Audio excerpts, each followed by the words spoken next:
así ya pasamos por tema. El parcial, ¿ustedes tienen cuándo tienen las concurrencias esas? La semana que viene. De acuerdo.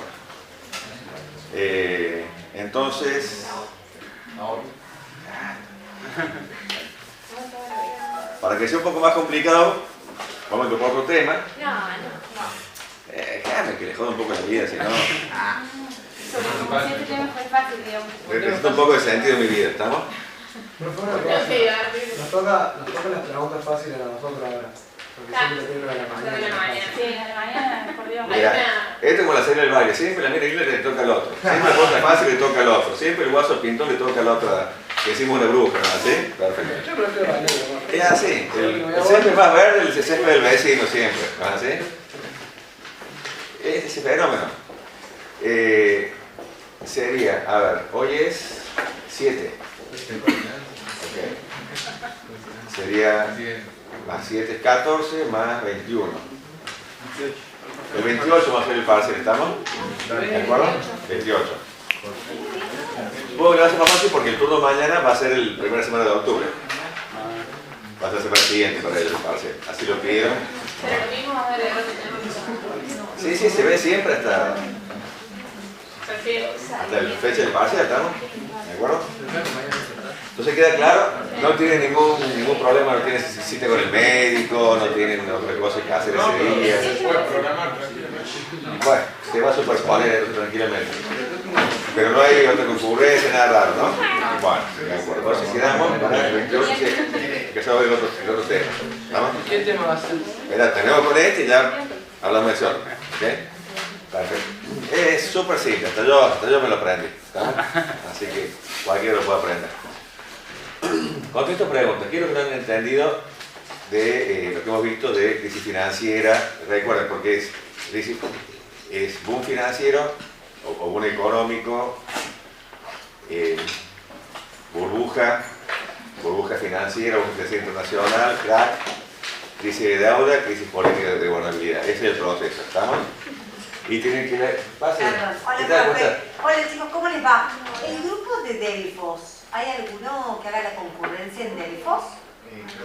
No, porque son los dos son recursantes de esa materia, ¿no? Ah, o sea que no vienen a esta materia. No. Perfecto. Gracias, profe. Perdón. No, nada, por eso, perdón. ¿Qué estamos? Para, profe, de vuelta el orden. Como lo vimos, lo explicamos, era un boom económico, ¿de acuerdo? El boom económico se le meten más actores, que ya lo explicamos en uno de los tulipanes, dicho sea de paso, otra vez de Paparini, le mandé otro videito. No una sala T, sino este. Ok, están las salas T, donde está, ¿quién sabe que son las salas T? ¿No es así? Bueno, está el tipo ese que sabe siempre, habla, así. Estos son videos que es como un dibujito animado a partir de una charla T. ¿Estamos? Son 4 minutos, 5 minutos, o sea, cualquier visita rápida al baño le alcanza para ver los videos. ¿Ok? Empieza con los tulipanes y explica lo que es una burbuja. Está interesante. ¿Estamos? Está doblado al español. Está doblado, subtitulado, mejor dicho, a 17, 18 idiomas. Así que algunos que ustedes entiendan le van a encontrar, supongo. ¿Ok? De acuerdo. Vean eso. Dijimos, está el boom económico. El boom económico lleva una burbuja. Una burbuja se hace financiera cuando los instrumentos se financiarizan. ¿Okay? Eso se convierte en burbuja financiera internacional cuando andan por todas partes. Que la burbuja se financiariza cuando... Cuando los instrumentos que le dieron se convierten en instrumentos financieros. Lo que dijimos, cuando la hipoteca se titularizan. ¿Qué, profe? Se titulariza. Y se convierte en instrumento financiero. ¿De acuerdo? La burbuja financiera se convierte en burbuja financiera internacional cuando esos títulos empiezan a andar por todo el mundo. ¿Se acuerdan? Y se empiezan a cruzar las obligaciones. La burbuja financiera se convierte en un crack cuando explota. ¿Ok? Está de la burbuja. Eso lleva a una crisis de deuda. La crisis de deuda cuando lleva a una crisis de gobernabilidad. ¿Estamos? Está claro el proceso. Sí. Bueno. ¿Va a tomar el caso de Argentina? ¿Cómo? ¿Va a tomar el caso de Argentina? El caso de Argentina, ¿cuándo? Y en la gente toca las dos partes, en los 80 y la parte de los 2000. Habla, el libro habla de Argentina y Chile cuando se lo utilizó como laboratorio de las políticas de libre cambio con las dictaduras, con lo Pinochet y con... Sí, lo vamos a tocar, si no tiene algo de eso, lo vemos, lo explicamos ahora, ¿de acuerdo? ¿Por qué? Porque fue cuando en la escuela de Chicago los monetaristas comenzaron a poner en práctica sus políticas, y siempre se hace un experimento, en un tubo de ensayo, en una realidad que sea más manejable. Como eran políticas totalmente antipopulares, se utilizaron como lugares de ensayo Chile y Argentina, estaban bajo dictadura. Algunos de los resultados de esos experimentos todavía están vigentes en Chile, como por ejemplo el tema de las explotaciones privadas, que lo comentamos en clase anterior, si mal no recuerdo. Incluso campos constitucionales, muchas cosas que son resabias de esa época, no se han podido eliminar todavía. En el caso de Argentina, con la famosa tablita de Martínez de O, etcétera, etcétera. Con la desregulación financiera que hubo un montón de crack bancario en Argentina, etcétera.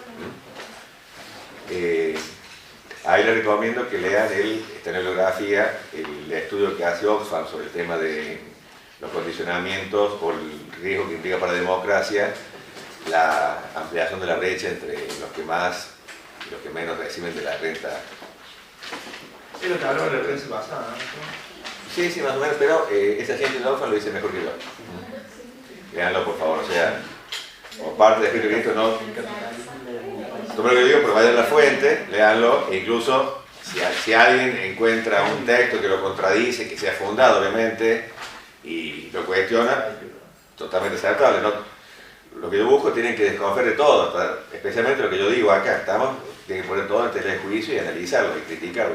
¿Qué bibliografía es la que explica bien eso? Está en la bibliografía, es un texto, un informe, un estudio que hizo un organismo llamado Oxfam. Está el informe largo y hay como un abstract, donde está la síntesis. Está bien escrito, bien explicadito. Profe, cuando el informe habla de la renta. Perdón, sí, señorita. Cuando el informe... ¿Qué es el ingreso? Ay, ¿pero qué es el ingreso? Habla de la renta financiera, habla del ingreso financiero. Cuando habla de la distribución de la renta, no es como pagamos el alquiler entre todos, sino la distribución de la renta es la distribución del ingreso. ¿Cómo se distribuye el ingreso? ¿Cómo se distribuyen los recursos? ¿Estamos? ¿Cómo se qué? ¿Cómo se distribuye? Cuando habla de la distribución de la renta, esa palabra no se asocia a lo que habitualmente asociamos que la renta es el alquiler. ¿Estamos? Sino la renta sería el ingreso bruto que recibe la gente, o los distintos sectores de la población. Cuando se ve la distribución de la renta en ese famoso cualquier pay o tortita, está viendo la distribución del ingreso. Cuando se habla de la distribución de la distribución de la renta y beneficio por 1%, se dice, bueno, cómo el sector que tiene mayores ingresos concentra el 80% del ingreso global. Y de eso el 10%, o sea, el 0,1% te maneja el 50%, por decir algo, no tengo las cifras en la cabeza en este momento. ¿De acuerdo? A eso se refiere el término renta. ¿Y quedó claro, señoritas? Perfecto. ¿Qué otra cosa le haría a esa gente? Profe, antes de la crisis, antes de en realidad de casi todo esto, ¿viste cómo explicabas lo de...? ¿Antes del crack o de comenzar a gestarse la crisis? Antes de empezar a comenzar a gestarse la crisis. Sí, hace el 2001. ¿No? Claro, Sí.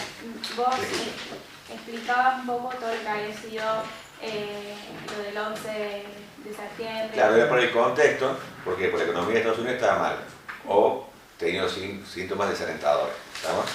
Tiene el resultado, por un lado, que venía ya de un crack, de una burbuja que había estallado. Siempre que está en una burbuja se produce pérdida, licuación de riqueza. Concretamente había sido la burbuja de las .com. No sé si, bueno, son muy chicos, pero había un montón de compañías como América Online, viste, que eran las tecnológicas de punta en ese momento, que desaparecieron, como decir que de golpe desaparece, qué sé yo, Facebook. ¿De acuerdo? O WhatsApp. Hay mucho dinero metido. ¿Cómo se llamaba, profe? ¿Cómo? ¿Cómo se llamaba?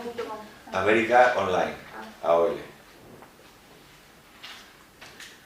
Y hubo varias empresas.com, algunas que tenían productos en el mercado, otras que eran proyectos, que en ese momento se apostaba, se invertía lo que era una expectativa de un gran invento. Entonces se lanzaban al mercado accionarios buscaban inversores cuando todavía era un borrador, digamos. Y la gente buscaba ese borrador para ser el primero. O sea, todos soñaban con ser el primer financista de Bill Gates. Estaban buscando su Bill Gates por ahí, ¿no? Y porque tuvieron alguna idea brillante que se va a hacer rico y quería ser rico con ella. Entonces hubo mucho dinero metido en esa expectativa. Y una gran idea salvadora, ¿no? Esa licuación de riqueza afectó la economía. Para colmo, hubo otro fraude financiero empresario muy grande en Estados Unidos, que fue una compañía eléctrica llamada Enron. Sí, hubo películas en torno a eso. Esto es antes del crack. El Enron quebró en la época del 11 de septiembre. Estaban buscando terroristas, los abogados de Enron estaban con esas máquinas que trituran papel, destruyendo toda la documentación posible. O sea, toneladas de documentación destruyeron. Después no nos dimos cuenta que era importante eso para la investigación, no queríamos, etcétera, etcétera. ¿Okay? Ahí hubo una pérdida de miles de millones de dólares también. Y encima llegan estos muchachos a jugar al bowling con las Torres Gemelas y las tiran encima. Eso, digamos, mainstream en los mercados, dudas, etc. Entonces, ante ese panorama recesivo, un panorama desalentador por la economía, Bush toma esas dos medidas que hemos comentado, que son básicamente la disminución de impuestos o la recorte impositivo, que favorece especialmente a los sectores más ricos, algo que está en la base o en el ADN de las políticas de los republicanos, que es lo que promete Trump en este momento. Eso que se habla de la brecha, en Estados Unidos es muy clara esa brecha, están los republicanos y los demócratas.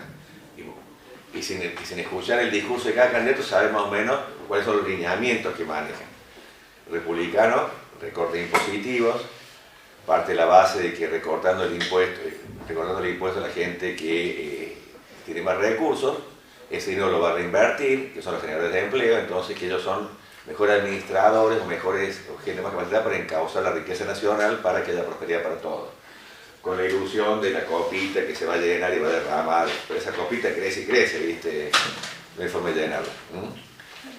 Son anti-inmigrantes, son pro-tratado de comercio, en este caso Trump se sale un poco del guión porque está en contra de eso, son a favor de los recortes de todos los gastos del Estado, especialmente todo lo que sea salud, educación. Esto Bush lo hace también. Los republicanos, o sea, no hay republicano que no defienda eso, es parte de la base del partido.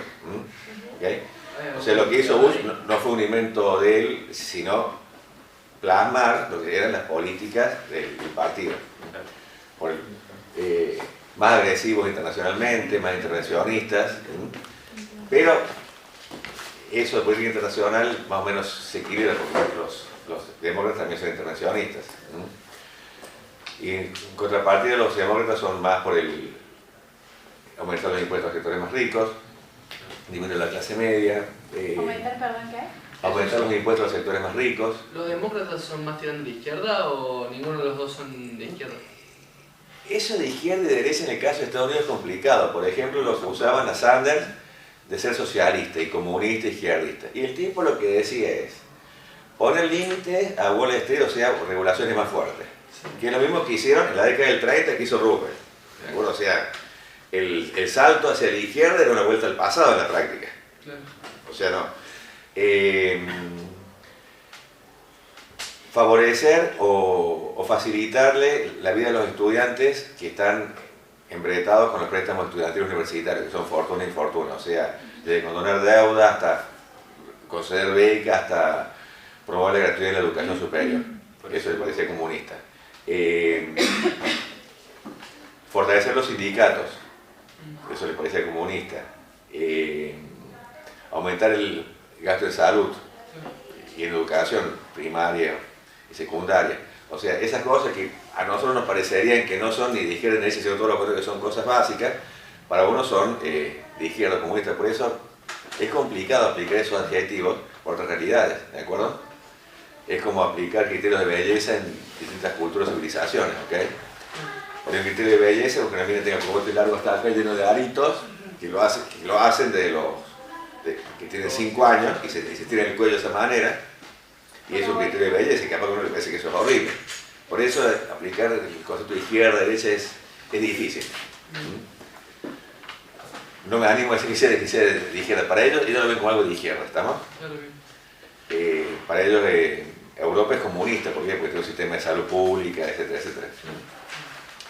En el caso de los demócratas, con Obama, introdujo el Obamacare, que es un seguro, pero es un seguro que paga la gente, un seguro privado de salud, pero lo generalizó. Le facilitó para sectores menos pudientes, y eso se le hizo que era intervención del Estado, que iba a provocar pérdidas de empleo, que iba a ser una catástrofe nacional.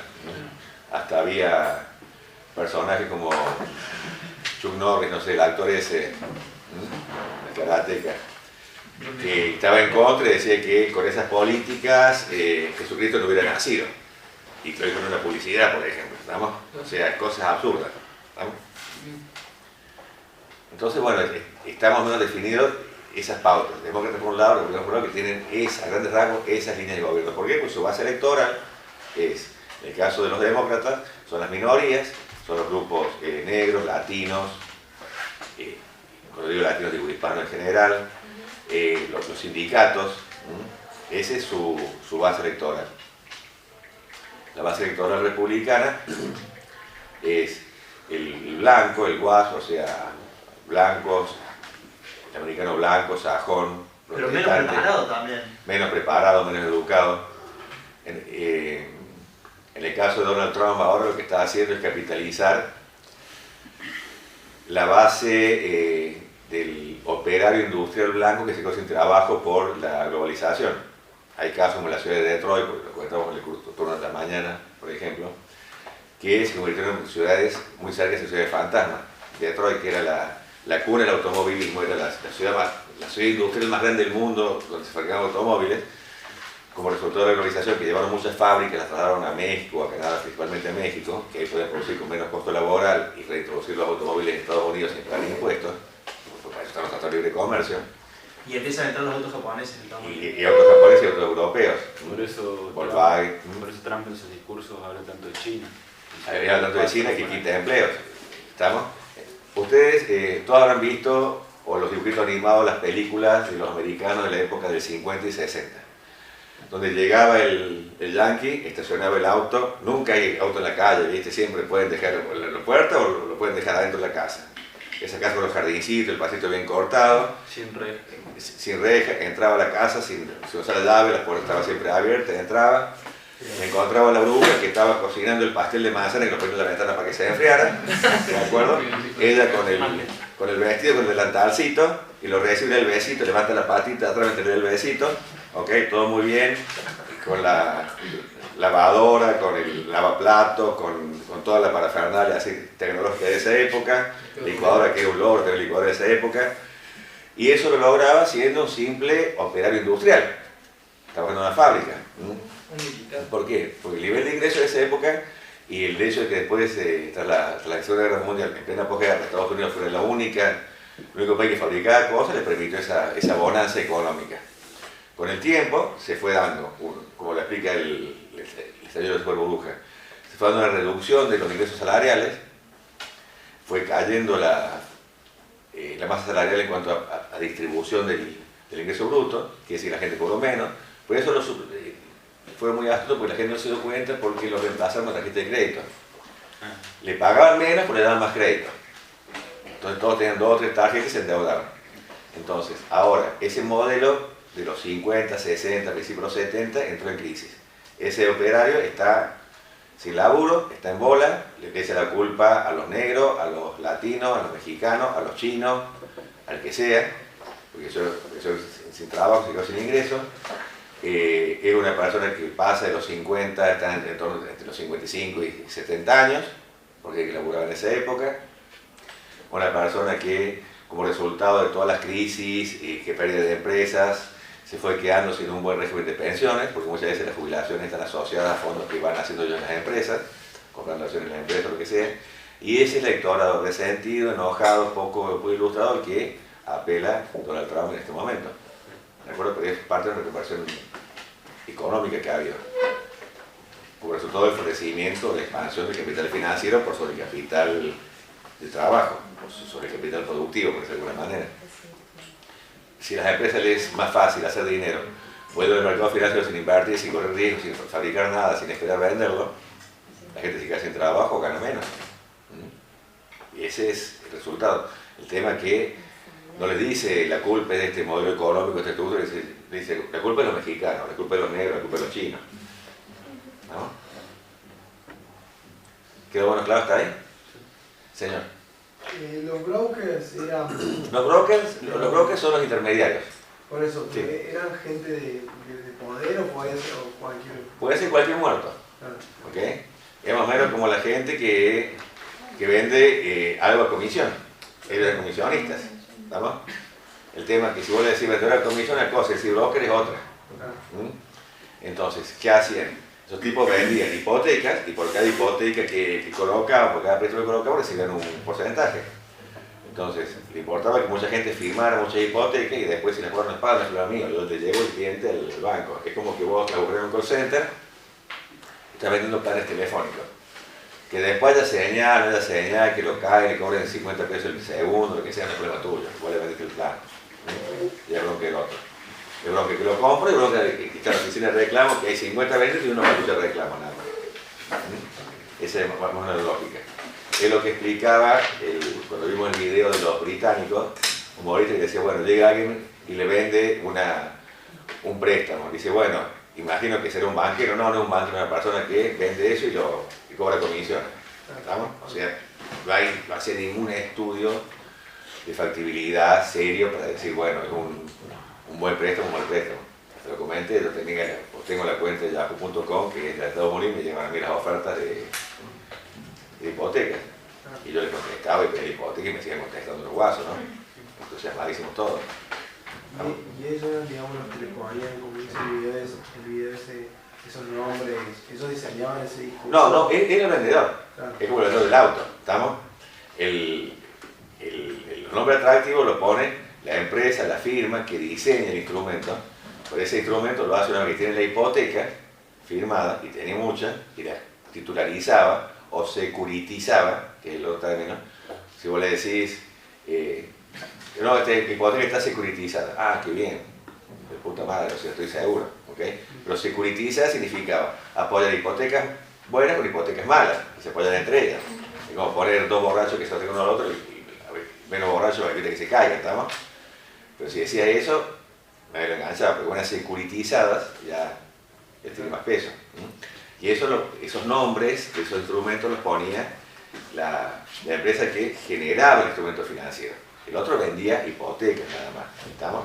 ¿Quiénes son los que hacen guita con los seguros? A seguir con seguros, desde el agente que vende el seguro hasta la aseguradora, hasta el gerente general de la aseguradora que está haciendo buenos negocios. No, porque hay la aseguradora que enorme es. Sí. ¿Quién ganó con eso? ¿Quién ganó con eso? Bueno, hay una película llamada The Big Short. ¿The Big cómo? Shot. El gran golpe, que explica justamente cómo hay en el 2006, 2000 más o menos, ¿no? 2005. No sé cómo se llama, ¿no? Bueno, unos tipos que ven que el mercado no daba para más. Dicen, esto se va a la mierda en cualquier momento. ¿Okay? Entonces los tipos de eso dicen, ya que estamos viendo lo que va a pasar, tenemos que sacar una ganancia. Justamente en el mundo de los negocios, el anticiparse a lo que va a ocurrir, el escenario te permite beneficiarte de ello. Como vemos que todo se va al carajo, y se va a venir un crack financiero, el negocio va a ser asegurar esos paquetes o esos paquetes de hipotecas para cuando se vengan abajo, ganamos dinero. O sea, ¿quiénes lo hacían? Gente que especulaba apostando contra el mercado. Que como vimos acá en clase, no necesariamente tendría que haber comprado esos paquetes.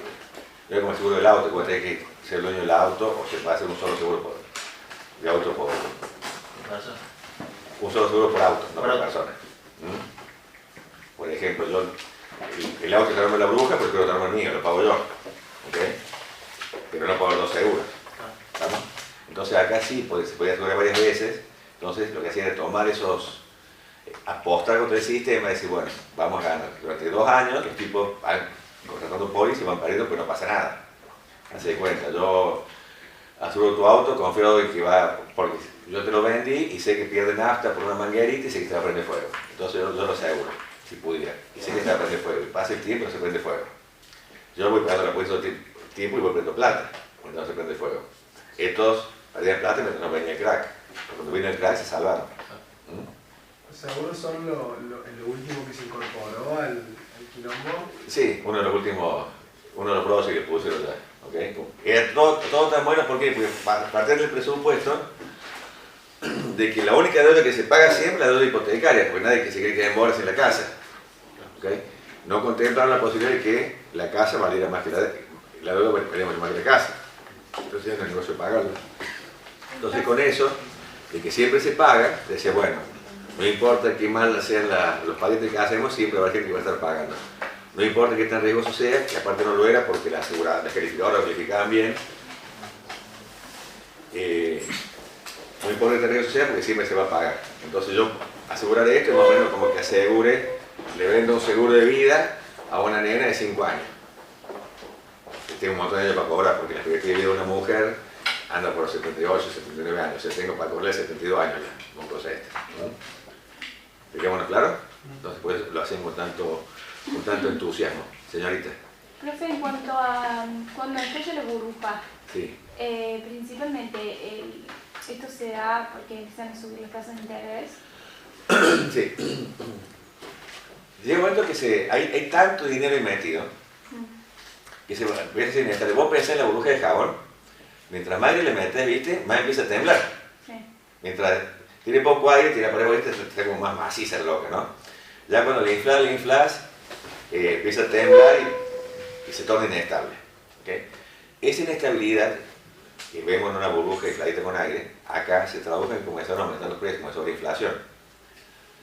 Porque también lo plantea el libro, si mal no recuerdo.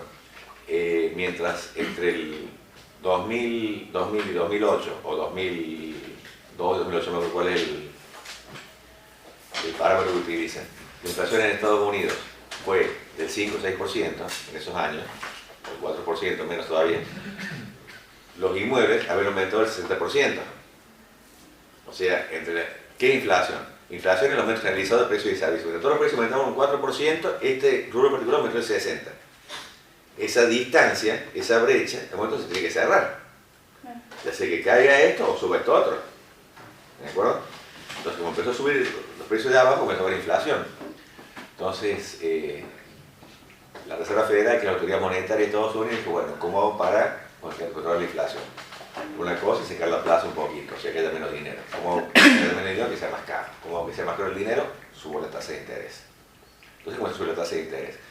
Al subir la tasa de interés, ya pasaron dos cosas. Primero, mucha gente que iba a sacar un préstamo hipotecario dice, no, la tasa es un poco alta, ahora no me va a alcanzar para pagarlo. Entonces, esto que estaba alimentado por el ingreso de nueva gente que iba a pedir un préstamo, se comienza a desacelerar eso. Y por otro lado, gente que ya tenía préstamo, se da cuenta que se le hace muy cara la cuota, no la puede pagar, no se la deja de pagar. Cuando la deja de pagar, ¿qué hace? La casa queda por el banco. Pero entre que el banco la recibe y la puede vender pasa un tiempo, aparte tiene que colocarla y comienza a tener muchas casas. Entonces Aumenta la oferta, baja el precio. Claro. Entonces, si puta madre, era un negocio, iba siempre el mercado lazo, está bajando por los tulipanes. Tengo tantos bulos de tulipanes, tengo tantas propiedades, tengo tanta inversión, o sea, ¿cómo hago para vender esto cuanto antes? ¿Cómo hago para convertirlo en plata y hacerme la mierda? Lo que digo, gritamos fuego y todos nos hacemos bosta en la puerta, queremos salir todos juntos. Lo inversor hay que salir todos juntos en un momento y ser autocumplida. Como pensamos que está bajando y va a bajar, todos queremos vender y provocamos esa baja. La inversión es lo que ocurrió antes. Como pensamos que va a subir, vamos comprando, con nuestra demanda provocamos ese aumento de precio y sí somos unos iluminados porque ocurre lo que habíamos pronosticado. ¿Se entiende más o menos el proceso? Sí, perfecto. ¿O fue muy rápido que lo expliqué? No. Eso ya lo he visto antes, pero Sí, me había quedado esa duda. para eso estamos, para aclarar dudas, ¿estamos? Entonces, En la medida de lo posible. las medidas que toma Bush son esas dos, disminución de impuestos y sube la tasa de Sí, interés. pero la disminución de impuestos lo que hizo fue que hubiera, porque la burbuja de los tulipanes se generó en Holanda y no se generó, digamos, en Portugal. No, Portugal puede haber sido en esa época. A ver, déjame pensar otro caso. no se generó en Irlanda o en Islandia, porque Holanda era una economía floreciente, que había dinero en esa economía, ¿estamos? Islandia no. No se va a generar nunca un boom económico o una burbuja en una economía deprimida. ¿Estamos? Tiene que haber cierto contexto económico, cierta circulación de dinero, cierta liquidez. Porque si no, ¿qué dinero vamos a invertir? ¿Estamos? Somos todos unos muertos, una economía de subsistencia. ¿Se entiende? Sí. Entonces, al tomar esa medida, que fue una medida administrativa, de decir, bueno, bajo los impuestos, generó una masa de dinero que en lugar de ir al Estado y que el Estado lo gastara lo que considera conveniente, desde construir una escuela hasta mandar un misil a los iraníes o a los iraquíes, en lugar de que lo gastara el Estado, ese dinero quedó en manos de la gente, que una vez que satura su propia demanda, lo dijimos, vos podés comer 7 tiras a la semana, pero ya mucho más no te va a entrar, ¿vamos? Vos podés comer 4 panes de manteca a la semana, pero más de eso no te da. Vos podés cenar afuera toda la noche, pero son 7 noches a la semana, no puedes cenar 8 veces o 9 veces. Una vez que satisface todo su consumo, queda un excedente de dinero, ese dinero estaba flotando y se dirigió hacia el mercado inmobiliario, generando el boom. ¿Estamos? Por otro lado, toma bajas tasas de interés, con lo que hace el dinero más barato, que haya más cantidad de dinero en la plaza. ¿Por qué? Porque es barato pedirlo prestado. Entonces tenemos el dinero de la rebaja impositiva y el dinero de las bajas tasas de interés. ¿Okay? Y ese dinero no lo voy a meter en el banco. ¿Por qué? Porque tengo que tener bajas tasas de interés, entonces ¿qué hago con eso? ¿Entienden?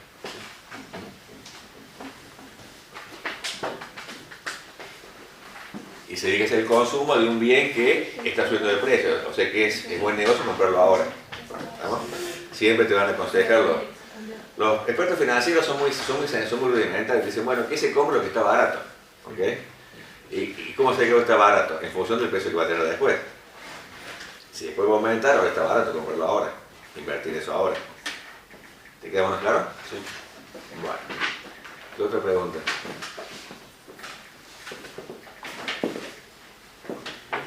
Sí, se está entendiendo más o menos, ¿no? Okay. ¿En qué época más o menos o con qué presidencia empiezan todas las desregulaciones? Las regulaciones comenzaron cuando llegó Ronald Reagan a la presidencia, que en el año 80. En el 80. Y que después eso se propaga por todo el mundo. Claro, él llegó después de Jimmy Carter, que estuvo entre el 76 y el 80, él llega en el 80. Justo por ahí en el 79, en el 80, entonces por ahí cuando llega Margaret Thatcher de Gran Bretaña. Y la expansión económica que había tenido lugar en la posguerra se estaba desacelerando. Entonces, bueno, hay que cambiar las reglas del juego. ¿Okay? Antes de eso, esas reglas monetaristas, esas reglas de regulación, esas reglas de ajuste de marco, etc., se ensayaron en un par de países, que lo comentaba la señorita hace un rato. ¿Okay? Eso de regulación tuvo un antecedente. ¿Cuál fue ese antecedente? Lo que ocurrió en Chile y en Argentina. Con la dictadura. ¿Por qué? Porque esas medidas económicas no se pueden poner en práctica bajo un régimen democrático, porque lo van a rechazar. Entonces, vos tenés que aplicar una práctica de electroshock. Para aplicar un electroshock a una persona está atada. No va a andar con los electrodos corriendo por toda la pieza del hospital, ¿estamos? ¿Okay? Entonces, la forma de tener a la sociedad atada para aplicar ese electroshock era con una dictadura. En el caso de Chile era Pinochet, en el caso de nuestro Argentina era el señor Videla. Pero tenía el mismo proyecto económico y la misma gente, la escuela de Chicago, que es lo que lo puso en práctica. ¿Estamos? O sea, sí hubo antecedentes. Y a nivel internacional comenzó con Ronald Reagan, junto con Margaret Thatcher, que se llamó la revolución neoconservadora. Eso está explicado, ¿no, Ivonne, ahí? Sí. O sea, no son cosas Claro, no aisladas. te las tengo con ese nombre, pero sí te explica que... Está al principio de todo. Claro. Claro, el número de páginas después lo veas esa parte. Está en la página 20. No sé si es revolución neocon, El pero primer capítulo. es neoconservadora. Que puede ser un poco lo mismo cuando vimos la de las Malvinas, en la época del COVID. Claro, justamente. Había tenido esas broncas Margaret Thatcher porque estaba aplicando esos cambios económicos, entonces estaba golpeando a los sindicatos, especialmente con el sindicato lo más poderoso que era el carbón. Estaba desmantelando el estado de bienestar, recordando beneficios, recordando un montón de gastos sociales. Entonces, eso tuvo repercusión hasta en las modas y en la forma de drogarse en Gran Bretaña. Comenzaron a ver, ahí cuando hace explosión el punk, y comenzó a haber muchas fiestas, muchas reuniones en lo que eran antiguas fábricas abandonadas. Así como sería Forja ahora, había reuniones de baile ahí y se fue cambiando el tipo de droga que se iba utilizando. Y ahí empezaron a surgir las drogas sintéticas, las más primitivas. Perdón, ¿por qué? No termino de entender por qué surgen las drogas sintéticas. No, que en ese contexto de grandes masas asalariadas, desempleadas, comienzan a hacer reuniones, se pone de moda hacer reuniones. Eso puede tener un compañero que lo explique mucho mejor, que lo estudió el fenómeno. Bueno, es un pan cordobés, un periodista amigo. Lo traje a Primo Gráfico de una tallercito de 2 días de entrevista. Y ahí explicaba, ¿cómo viste lo que es Forja ahora, donde se cuentan los cuarteles? Bueno, que era una fábrica. En Londres, en la zona de Londres, en la zona conurbana de Londres, muchas fábricas cerraron. Y en esos sectores industriales también hubo mucho desempleo. Entonces, creció el consumo de drogas, drogas que se puede hacer ahí, que fueron más baratas, subieron drogas sintéticas, y los lugares de reunión se hacían fiestas, se hacían bailes, como se hacían los bailes de cuarteto ahora, pero de manera más espontánea, que eran las fábricas abandonadas. Entonces tenían un lugar, tenían una masa, un público, y tenía un producto que se realizaba en cuanto a consumo. Y ahí también surgen los... ¿Eso pasa en el Bronx? En Estados Unidos, la zona de Bronx generalmente era la zona de los habitantes negros, que eran los marginales, ¿de acuerdo? Pero eso ya venía de antes, de la época de la segregación. Acá me refiero a la sociedad urbana británica, que no tenía ese problema racial hasta ese momento. Después lo fue teniendo cuando se fue haciendo una sociedad más pluriétnica, ¿de acuerdo? O sea, los fenómenos sociales, a lo que voy, están muy vinculados a los fenómenos económicos. Y todas las medidas económicas tienen consecuencias sociales y repercusiones también. Eso ya lo comentamos lo comenté cuando vimos en la década del 30, uno de los efectos fue la caída de Irigoyen acá en Argentina, y comenzó el ciclo de gobiernos militares, la década de infamia y todo eso. En Europa el surgimiento de los fascismos, Mussolini, Hitler, etcétera, etcétera. Están vinculados a esos fenómenos. Además del caso alemán de la paz de Versalles y todo lo demás. ¿Sí? Sí, siempre esas crisis traen aparejado grandes problemas. Claro, el tema es que por eso se piensa, no, una medida económica, una cuestión meramente económica, y separa lo económico de lo social y lo político, como si fueran cosas estancas. Y no es así. La Segunda Guerra Mundial no fue consecuencia también de la Gran Depresión de los 30. Yo también tenía algo así, no me acuerdo por qué, pero sé que...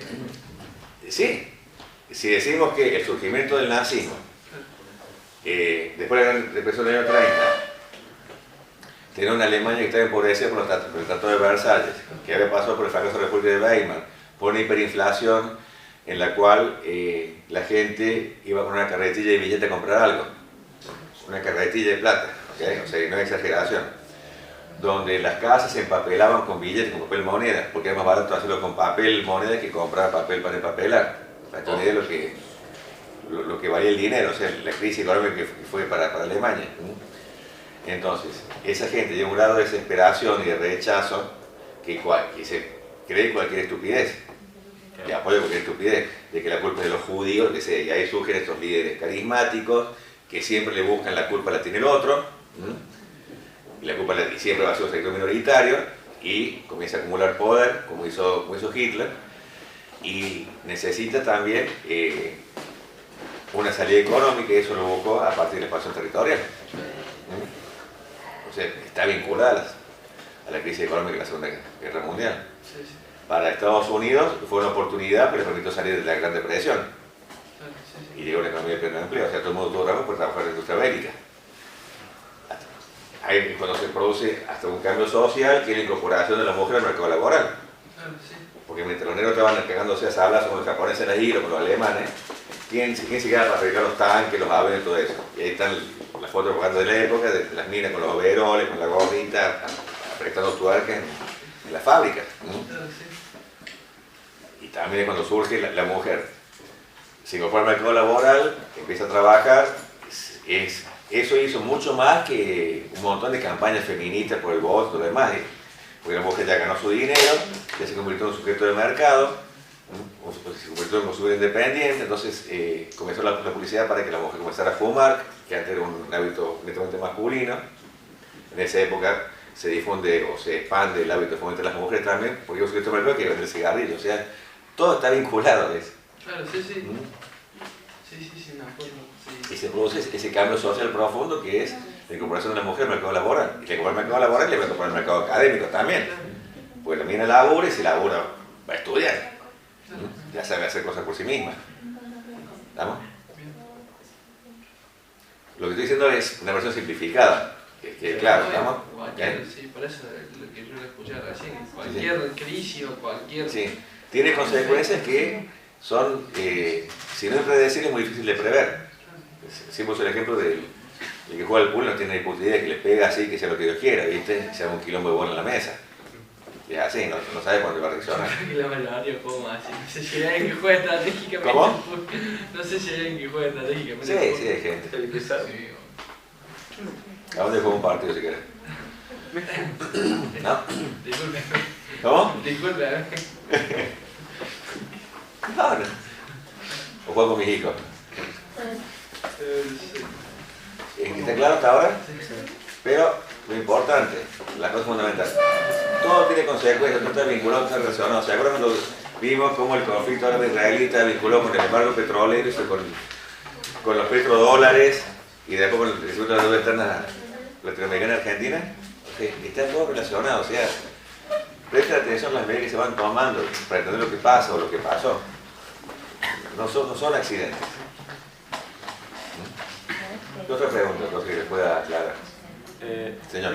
Reagan fue el que empieza con las desregulaciones. Sí, Ronald Reagan. Sí, y Bush es el que... Después de Ronald Reagan que gobierna 2 mandatos, y Ronald Reagan es el presidente republicano más querido, más amado, como el Perón de los republicanos, ¿okay? Lo más grande que hay. Él estuvo del 80 hasta el 88, 2 periodos de 4 años. Lo sucedió Bush. Padre. Lo sucedió Bush padre, ¿okay? Que fue el que estaba en el poder cuando fue la primera guerra del Golfo. Ese había sido vicepresidente de Ronald Reagan. Y había sido director de la CIA, etc. ¿Cómo? ¿Del 88 a cuánto? A los 22. Son 4 años en Estados Unidos. Y se cumplen, no como en otros países, como Argentina. Terminan todos los mandatos, ¿ok? A menos que sufra saturnismo abducto, así saturación de plomo. Y hay algunos casos. Pero si no, termina el mandato. Sí, lo único que no terminó fue Nixon, creo. Nixon por un impeachment, que lo que tuvo un mandato incompleto, pero fue un mecanismo constitucional. Claro, sí. ¿Y quién lo sucedió? El vicepresidente, que completó el mandato. Y después fue la elección. O sea, digamos, la institucionalidad se mantuvo. Sí. Después vino Bush, que estuvo hasta el 92. Y después... ¿Cómo? Bush padre. George Herbert Bush. El otro es George Walker Bush. El borrachín. George Herbert estuvo hasta el 92 y después sucedió Bill Clinton. Con Clinton hubo una época de bonanza económica tan importante. Con Clinton revirtió eso.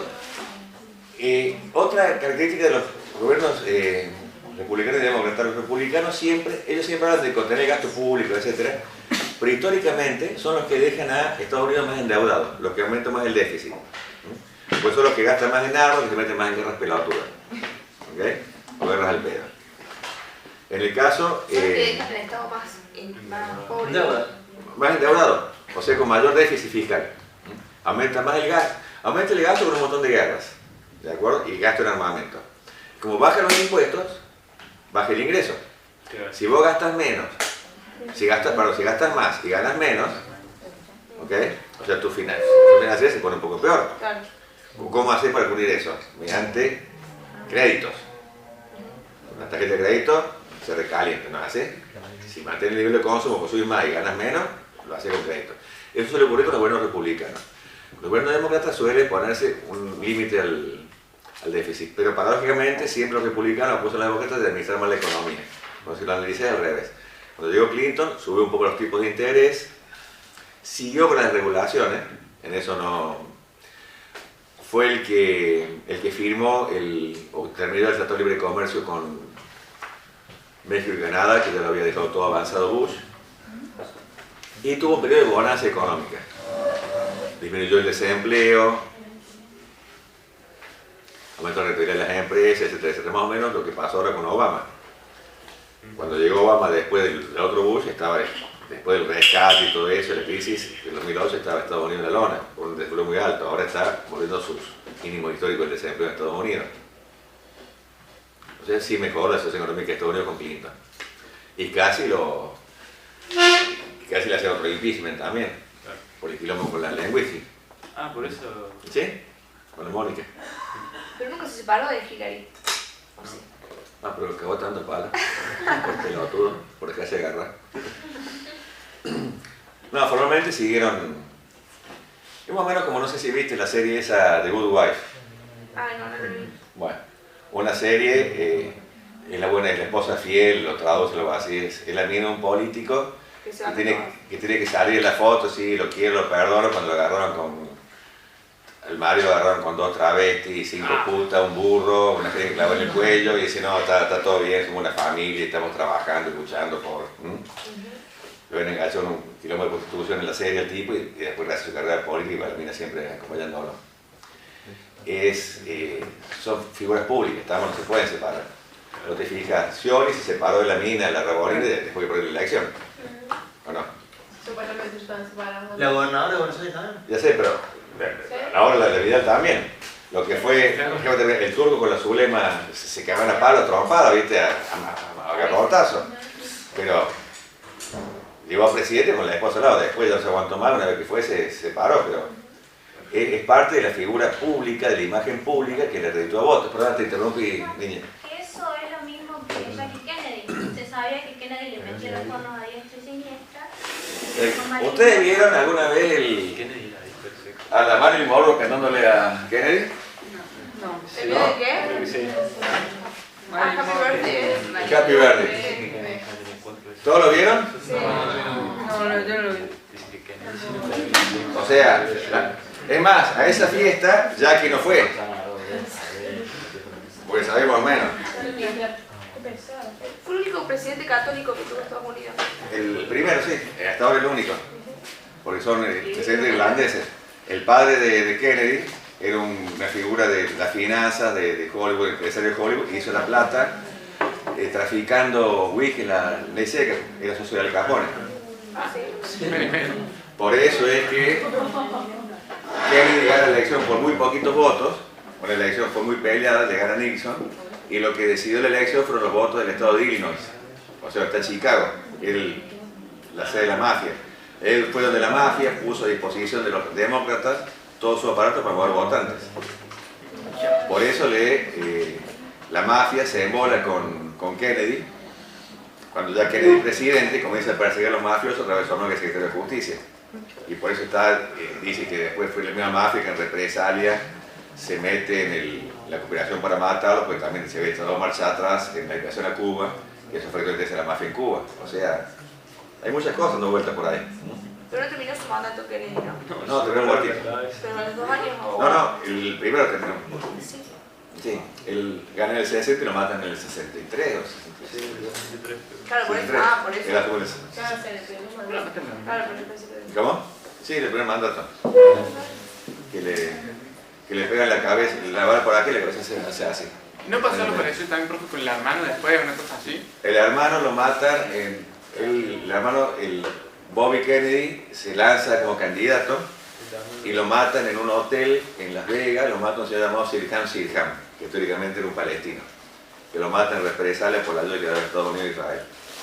También, pero fue un episodio muy raro, nunca se investigó, hubo varias cosas extrañas ahí. También murió asesinado.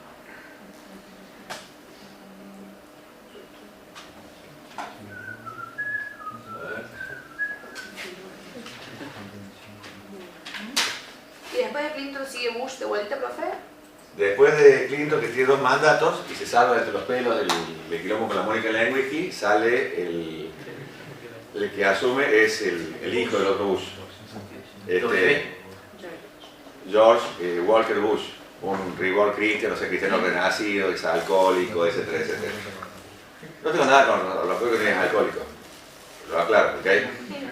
Tengo mucha afinidad incluso, no comparto muchas copas, pero una cosa es que lo ponga a gobernar un país una persona que dice que no solamente habla con Dios, sino que Dios le contesta. Eso es lo peligroso. Si ustedes me dicen, hablo con Dios, me parece perfecto, jóvenes, recen, oren, pero si Dios le contesta y le dice que bombardean un país, yo me empezaría a preocupar. Que es lo que pasaba con este concretamente. Curiosidad, ¿sí? Ahí está.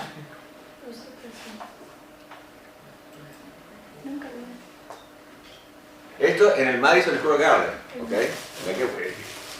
El máximo anfiteatro de Estados Unidos, como decir Luna Park, o decir el Estadio River, que hacen la fiesta de cumpleaños del presidente. Entonces sube ella, justamente esta semana van a subastar el vestido que usó Marilyn Monroe.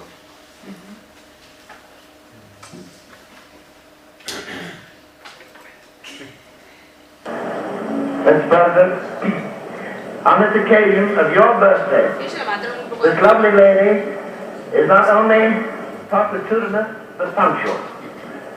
Mr. President, Marilyn Monroe. Bueno, es parte de eso.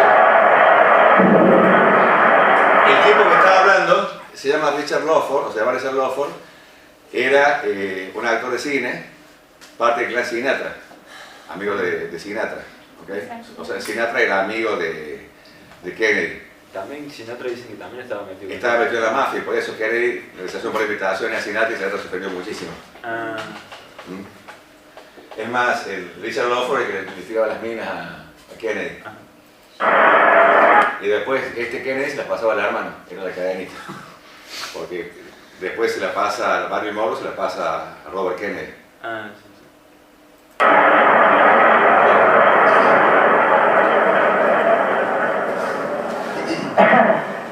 A woman about whom it truly may be said she needs no introduction. No necesito introducción, pues. Let me just say, solamente déjenme decir. here she is. Ella está aquí. Miren el escándalo que sería ahora. But I'll give her an introduction anyway, Mr. President, because in the history of show business, perhaps there has been no one female.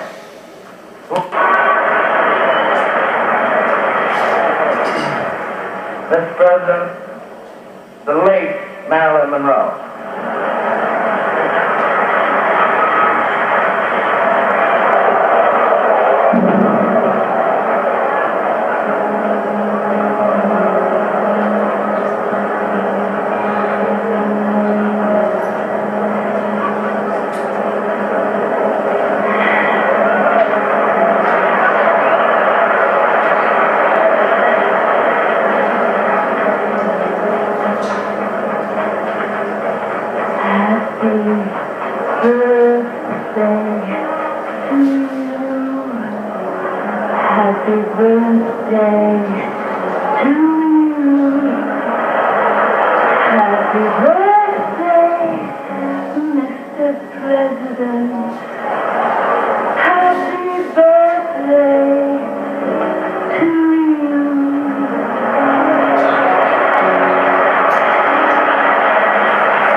For all the things you've done, the battles that you've won, the way you deal with U.S. Steel and our problems by the ton, we thank you so much.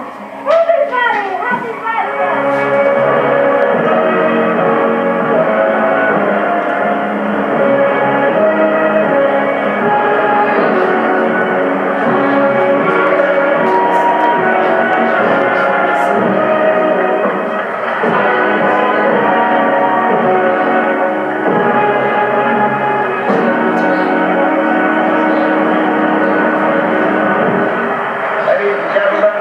President of the United States.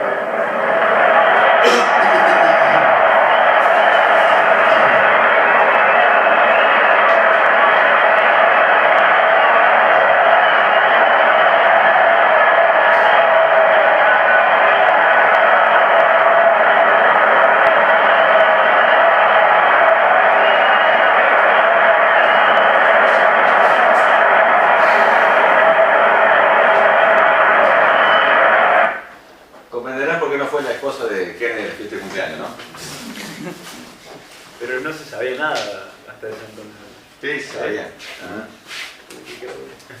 No se publicaba, pero sí, era voz populi. El romance.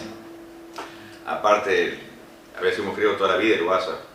Había sido héroe de guerra, un chico rico, tenía su facha. Había sido héroe en la guerra, herido. Nadó no sé cuántos kilómetros para salvar a su compañía, de su unidad. El tipo luchó en la Segunda Guerra Mundial en la Marina, en una lancha torpedera, que lo hundieron, quedaron los marinos en una isla y él nadó hasta la otra isla para pedir ayuda. Herido y todo, o sea, tenía todo el Guaso. Perfecto. Entonces, ¿cómo fue que llegamos acá? Bueno, no importa. El tema, te puedes hablar del tema de los escándalos sexuales, las cosas, y se pierde de vista que han pasado cosas peores y no eran tan difundidas. No había Twitter en ese momento. ¿De acuerdo? ¿Qué otras dos preguntas? Ah, llegamos acá por el tema de la lengua wiki, o la ley wiki, hegemónica. De acuerdo. Sí, son cosas que saben, pero la política, y ahí fue que llegamos al tema de la vida, que se separó, Scioli, todos que van divorciando. Decían que Cristian se va a separar de Néstor también. Profe, la aseguradora, como el tema de... Sí, para eso estamos, señorita. Ahí Muy bien. fue, la aseguradora, ¿sabían todo lo que había atrás? O sea, ¿sabían qué estaban asegurando realmente o no? Mira, ellos dicen que se amparaban diciendo nosotros hicimos operaciones legítimas respetando la reglamentación de legislación vigente, ¿de acuerdo? Y a la hora de conceder las primas de seguro, lo hacíamos sobre títulos, sobre valores que llegaban bien calificados para calificar el riesgo. O sea, se cubría todo. Por menos como que vos le compré un auto a un gitano y digas, no, me mostraron los papeles, me dije que el gitano me contaba bien, que nunca ha chocado, primera mano, vos sabés que estás comprando un gitano, sabés que te va a cagar, ¿estamos? ¿Okay? Entonces, vos sabés, vos estás metiendo en marca, vos sabés que están esos títulos, por más que te defienden diciendo, no, fue todo hecho en regla, según la legislación vigente, sabías que algo mal andaba. ¿Por qué lo hizo la aseguradora? Volvemos al punto que destacamos varias veces.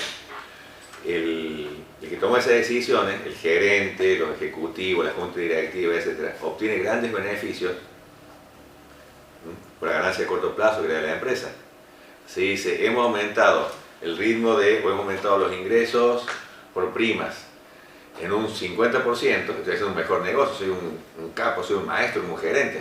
Entonces no solamente no me corren, sino que aumentan el sueldo, me dan participación en las ganas y me dan bono a fin de año, que fue una de las cosas que más se expandió en ese mercado.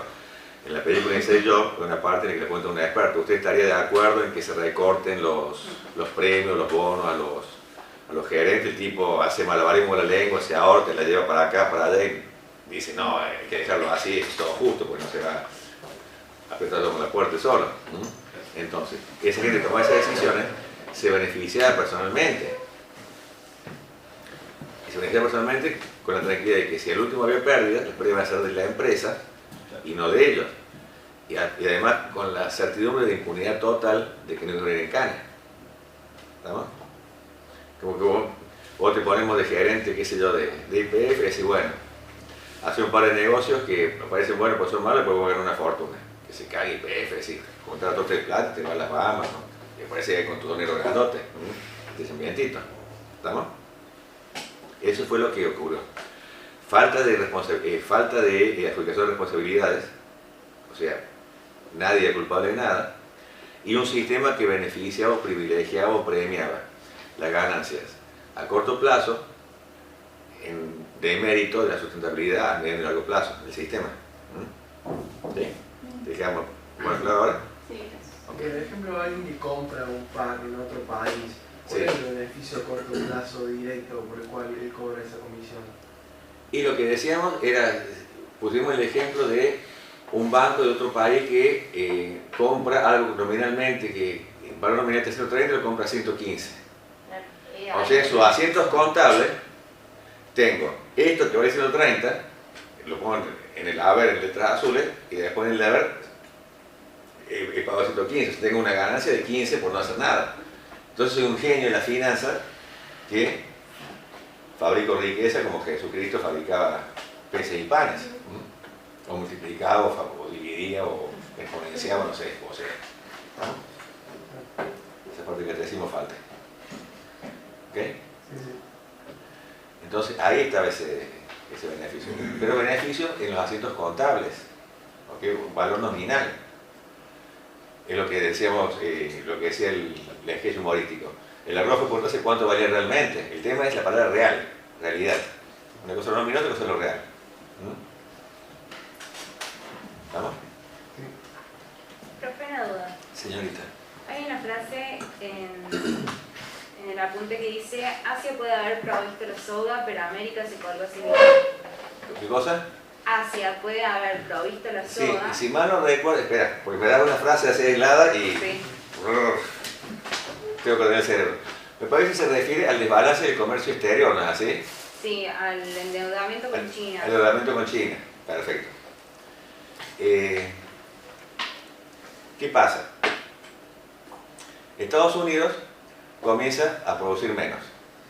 O sea, cae la producción industrial de Estados Unidos, trasladan la empresa a otras partes, ¿de acuerdo? Entonces, pero el nivel de ingresos, como dijimos, hay gente que tiene menos dinero, pero no decae el consumo aumenta. ¿Cómo es el consumo? Con créditos. ¿Okay? Y ese crédito, ese dinero, lo usan para comprar artículos importados. ¿Sí? Entonces, el consumidor americano, el que ya vive en Detroit, que tiene menos empleo, gana menos, consume productos chinos, porque son más baratos también o lo que sea. Se produce un desbalance grande, un desequilibrio significativo en la balanza comercial de Estados Unidos con China.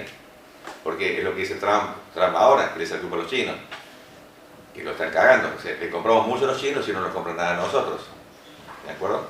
Entonces, eso hace que crezca el endeudamiento de las familias con sus tarjetas de crédito y del país en general con China, porque está comprando muchos productos y no una balanza equilibrada. Entonces se está endeudando cada vez más. ¿Okay?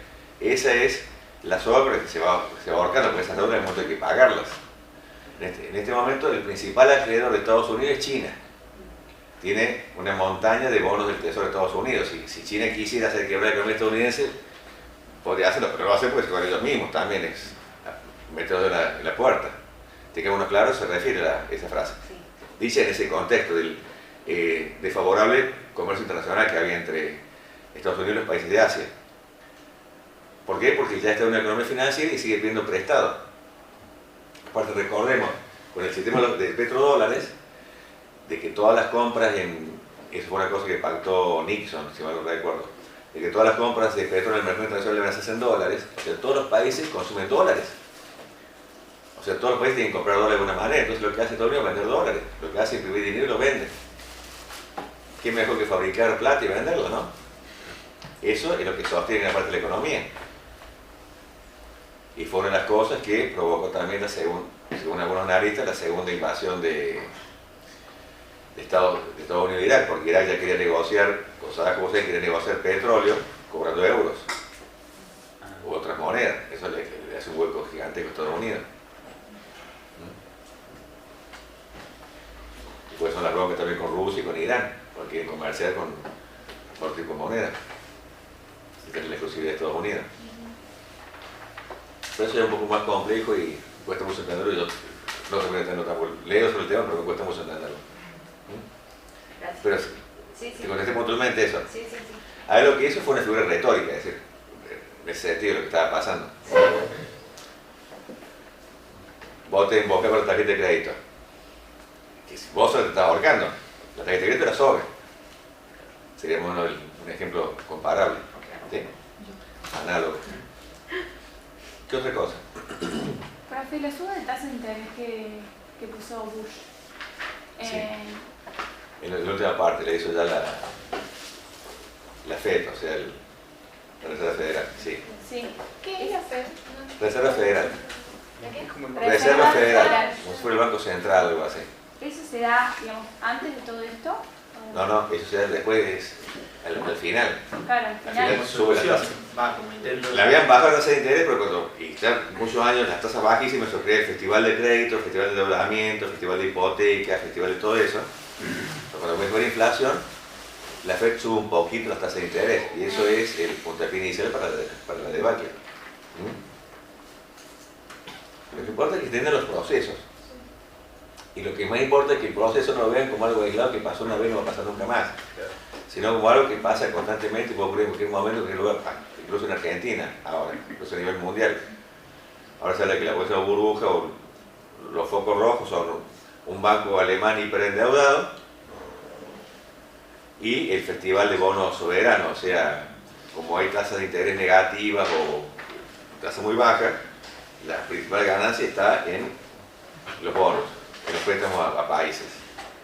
Por ejemplo, Argentina se está endeudando al 8 o 9% anual, cuando la tasa está al 0,25%. O sea, esa diferencia es un principio, justifica una burbuja que todos se metan ahí a tratar de prestar dinero. Pero ahí obviamente hay algo raro, porque si hay tasas negativas... Y porque nosotros no nos tienen confianza. Una parte de eso. En países de Europa, por ejemplo, los bonos alemanes pagan tasas negativas. O sea, Alemania te cobra por guardarte la plata. Y mucha gente que busca algo seguro va a eso. ¿De acuerdo? Pero no somos Alemania. Y hay muchos países que no son Alemania. Entonces, dan una ganancia rápida en acentos contables. Puta, mira que negocio hemos ganado el 9%. Después viene el quilombo. Le seguimos prestando, hace crack. No pueden pagar, entra un default, se va toda la mierda. Y ahí viene otra crisis. Crisis para el que tomó dio esos préstamos y para el que los tomó. Y ya lo sabemos. Otra vez que estamos en el 2001. 2001-2002. En lo que va del año, Argentina se endeudó por 3 millones de dólares. Eso a mí me preocupa un poco. Bueno, pero nos quedan unos meses todavía para pedir más. Sí, por eso. El tema es que es la famosa lluvia de dólares, pero no, yo ando con el paraguas todo el tiempo, no cayó ni un puto dólar, pero bueno, ahí va. No hay que poner la fe. O sea, siempre hay situaciones que, si las sabemos no interpretar porque es muy pretencioso, las sabemos cuestionar o dudar un poquito. Y lo que busca la materia es que tengan elementos básicos para realizar la realidad que nos rodea. No es un análisis histórico de qué pasó, no. Este mecanismo se repite y reproduce. Se puede repetir en cualquier momento, a nivel mundial o a nivel local. Hay que tener alerta y lo sepan interpretar, lo sepan reconocer. Si no, no sirve. Los médicos no estudian una plaga, fue esa vez el enfermero que más lo hubo. No, esa enfermedad se repite. Entonces, vamos viendo los síntomas. ¿Estamos? ¿Qué otra pregunta, señorita? Caballeros. ¿Todo bien? Bueno.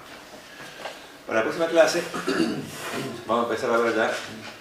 Eso se ve rápido, se ven 2 clases nada más. El sistema de justicia penal internacional. ¿Estamos? Sistema de justicia penal internacional. Correctamente, el Tribunal de la Haya. Van a buscar en internet, creo que está en la bibliografía del link por ahí, el Estatuto de Roma. Se llama así, lo googlean, va a aparecer Estatuto de Roma. ¿Qué es? Un montón de hojas. Esas hojas dicen, bueno, se crea el Tribunal Penal Internacional de la Haya. ¿Okay? Ese tribunal va a tener tal y cual atribución. Y ese tribunal va a perseguir tal tipo de delitos. O sea, no va a perseguir ni robo de gallina, ni estafa, no, va a perseguir delitos que son muy graves. Tan graves que ofenden al género humano y no pueden quedar impunes. Que son genocidio, crimen de lesa humanidad, crimen de guerra y crimen de agresión. ¿De acuerdo? Eso es algo muy cercano a Argentina. Por ejemplo, hubo una jueza de la Corte Suprema de Justicia Argentina que fue jueza del Tribunal Penal Internacional. El fiscal Moreno Ocampo, que fue fiscal adjunto del juicio de las juntas militares, fue o sigue siendo, no me acuerdo bien, de fiscal del Tribunal Internacional. El estatuto incorporó un crimen de lesa humanidad de instancia de Argentina, que fue la desaparición forzada de personas. Hace una semana y 10 días condenaron a una gente acá en Córdoba por crimen de lesa humanidad, genocidio, etcétera, etcétera. O sea, tengo que tener claro a qué se refiere con ese tipo de delitos. ¿Estamos? Entonces les pido que lean esa parte del estatuto, especialmente lo de genocidio. Entonces hay que saberlo bien, es muy cortito. Los crímenes de lesa humanidad aparece un listado que explica en qué circunstancias se dan y cuáles serían esos crímenes de lesa humanidad. No se los pido que sea exhaustivo, pues son, creo que menciona una veintena de conductas que caen dentro de esa figura delictiva. No le voy a decir, bueno, ¿cuál es el número 5? No, tampoco le pregunto de cualquier. Una idea de cuáles son, para mencionar algunas, igual con los crímenes de guerra. Busquen información sobre lo que es el proceso de discusión, porque hay países que no lo firmaron, ese estatuto, que no se sumaron a ese sistema de justicia internacional.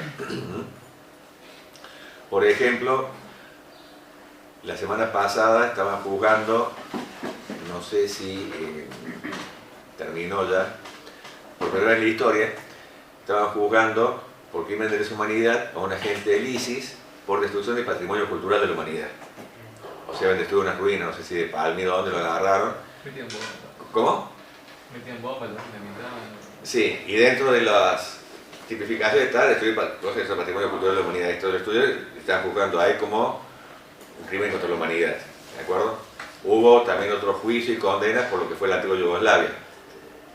Les comenté no solamente los asesinatos, sino lo que había con la limpieza étnica y las violaciones masivas contra... Le expliqué cómo el proceso nazi contra mujeres musulmanas, ¿de acuerdo? Que fue una política de Estado. Deliberadamente violar la mayor cantidad posible de mujeres para romper las estructuras familiares. Era un plan orquestado eso. Algunos africanos que en ese tribunal internacional también, ¿no? Por ejemplo, hace poco una ex canciller israelí, Tzipi Livni, tenía que ir a Londres y tenía miedo de que la detuvieran acusándola de crímenes de guerra. Entonces, antes la embajada israelí en Londres sondeó bien con Interpol, que no hubiera ninguna orden de captura, y recién ahí fue la misma, si no ni aparecía. O sea, son cosas que... ¿Pero qué había hecho? ¿Cómo? ¿Qué había hecho? En la operación Plomo Fundido contra Gaza en el 2006, ¿no? Contra la franja de Gaza, de eso la acusaban. A ella y otros más del gobierno israelí, ¿no? Como la que andaba de vuelta era ella la que corría el riesgo, ¿no? Ok. Entonces vean lo que es prescripción.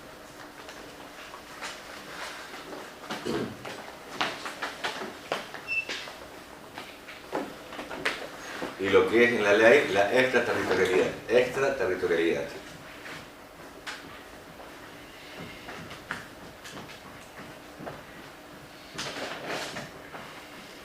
Voy a tratar de explicarlo y volver a ejemplos de cada uno de esos casos, ¿estamos? ¿Qué genocidio? ¿Cómo, señorita? Extraterritorialidad y prescripción, buscar sobre el significado. Sí, a qué se refieren, en términos jurídicos, ¿no? Obviamente. Sí. ¿Estamos? Esto lo vemos en 2 clases y después ya lo vamos viendo en la fase. ¿Dudas, preguntas, inquietudes? Bueno. Lo que le digo a todos los grupos, antes del parcial, si se ponen de acuerdo, 2, 3, 4, 5, los que sean de ustedes, me hablan y habilitamos un horario de consulta. Porque supongo cuando se van a poner a estudiar de manera sesuda, minuciosa, concienzuda, enfundiosa, aplicada, detallada, exhaustiva, amplia, etcétera, etcétera, puede que surjan un par de dudas. Las anotan, nos ponemos de acuerdo, venimos un día acá o ahora nos encontramos, con el grupo que sea, le aclaro lo que necesiten. Estamos a su disposición. Gracias a ustedes. Sí, como no, caballero.